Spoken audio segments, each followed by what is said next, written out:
Do you like the barbell row movement? At Limitless, we love it. We think it's an awesome movement for building fitness and for building strong backs. But a lot of people, we see y'all not getting really the full extent of benefit that you could get from it. And hey, even sometimes we see people have back pain, and we see people not actually feel it in their lats, which that's where you're supposed to feel it. So what we're gonna do is we're gonna take a deep dive on that movement. I'm gonna show you a before and an after of a client that we're working with to really optimize this awesome movement.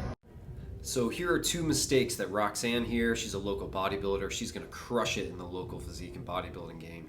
But two mistakes that we commonly see in our athletes doing a barbell row.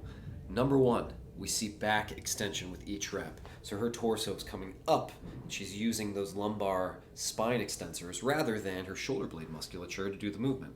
Number two, one thing we really need to fix to get the most out of lats, she's pulling right up to rib cage and diaphragm. We need to get the pull tracing that angle of the thighs more up towards the hip crease or the pocket angle.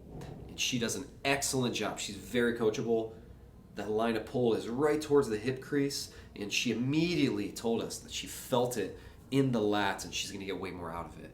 Guess what? Doesn't hurt her back when she stays really, really braced and does not do the back extension with each rep as well.